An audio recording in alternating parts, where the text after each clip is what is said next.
Hello, everyone. Welcome to Snap Take. I'm Glazer of the Snap Judgments podcast, and before we go any further, like and subscribe for the best Marvel Snap Takes every single weekday. If you subscribe, you have the possibility to win a giveaway. I'm giving away two Avengers bundles. All you have to do is, once you're subscribed, check yesterday's video. In it, you'll find three Infinite Thanos decks. Comment your single favorite of these, and that's it. You're entered into the giveaway. So please make sure to enter.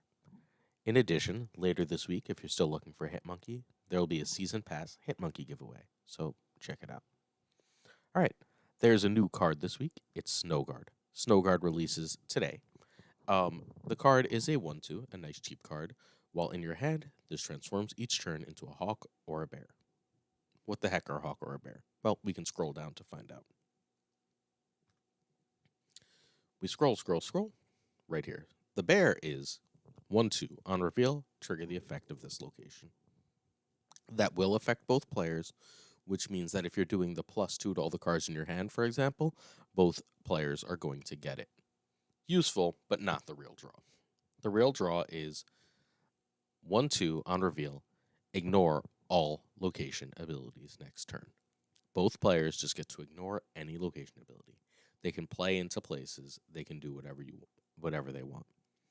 It's not ideal that this affects both players. That's honestly why this card probably isn't worth 6,000 tokens. If it were just you, this would be extremely powerful with numerous cards. But it's not. And because of that, you can still plan for it, but it's harder to use. Let's take a look at several decks.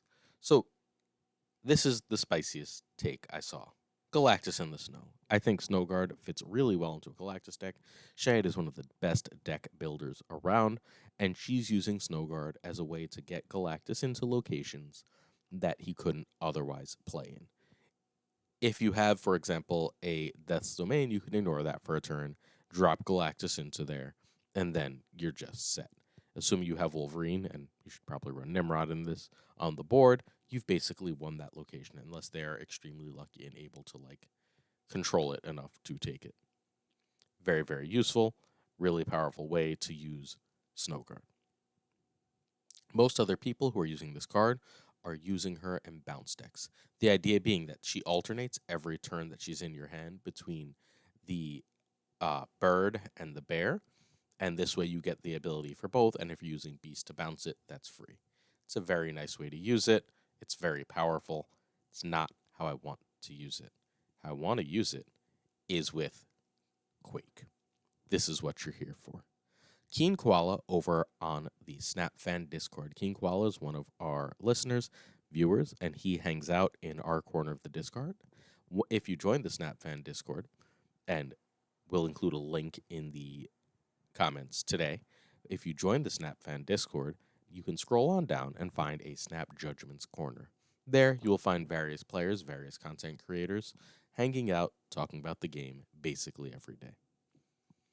King Koala is one of these people, and every season he hits Infinite with Quake. This is the Quake deck that hit Infinite this season. Let's take a look at what it does. So first, it really wants to Goose or Storm to really shut down a location, give your opponent a lot of trouble. Spider-Man helps do this as well. Most of the rest of the deck is things that are high power for their cost, like Crossbones and Maximus, Lizard, and Titania. On turn 4, what you want to do is you want to Quake and Lizard in a location after you've stormed. That stormed location is then locked up, hopefully locking your opponent out or leaving them unprepared to really contest that lane. Meanwhile, you have multiple cards that can get into that lane, like Vision and Doctor Doom. That storm location has hopefully hit a place that you have been stacking some of these big power cards. They are left with a bunch of early plays in a location that is then not especially useful for them. You can then, at your leisure, Shang-Chi that, Spider-Man that, take care of that card completely fine. Next up, the core of this deck is very specifically Quake, Lizard, Storm, Shang-Chi, Doctor Doom, and either Vision or Captain Marvel. Now, last season, Captain Marvel was in the deck, so were Arrow and Scorpion. The deck changes a little bit every season based on what the meta is, but this is the core of the deck. This is how he hit Infinite. There's obviously one big problem, and you can probably see it immediately. If the middle location is a card you can't play in, this deck's entire game plan goes awry. Now, full disclosure, this is my second take of making this video. I forgot to plug in the mic the first time. I'm a smart man. So, I built a deck, including Quake, but also including Snowguard. So what we're going to do, and just so you know, here's how you do it. You could just click my name. Glazer has all my decks under it. We can go to Quake. This is the Quake core plus Snowguard. Here's what I decided to. Snowguard to let me into that location. I kept the early game. I decided that since I have Snowguard and I can get into these places or I can double the locations, Mr. Fantastic has value. Mr. Fantastic could very, very easily be Maximus again if you just want the stats. I like the stats across lanes because for this deck in particular, I want priority. I want to be able to, if I decide to Snowguard to open up that Storm lane and make them think they can get into it, I want to drop Negasonic there.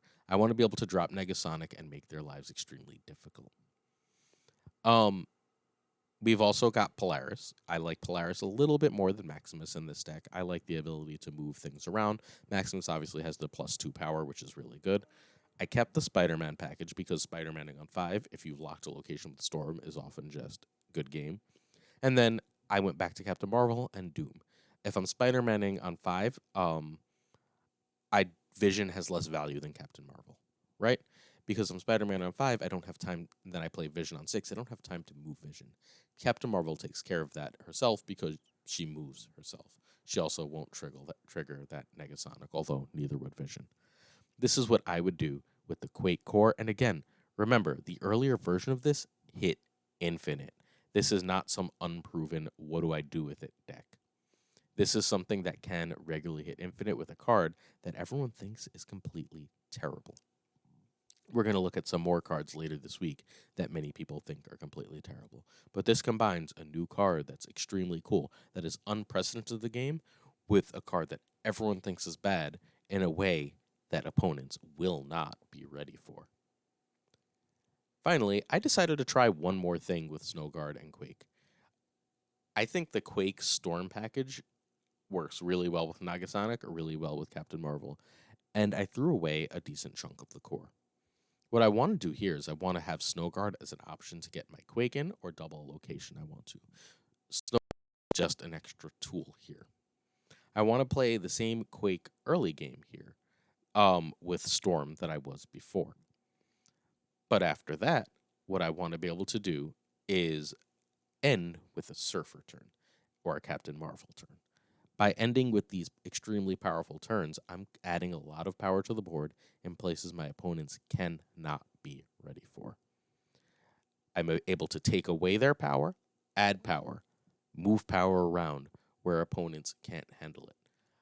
I think that this is an extremely powerful idea, and one I honestly, since I have Negasonic, plan to play test going forward without Snowguard, who, again, I don't think is currently worth the tokens, but if you do or you get her, I strongly urge you to try these deck lists.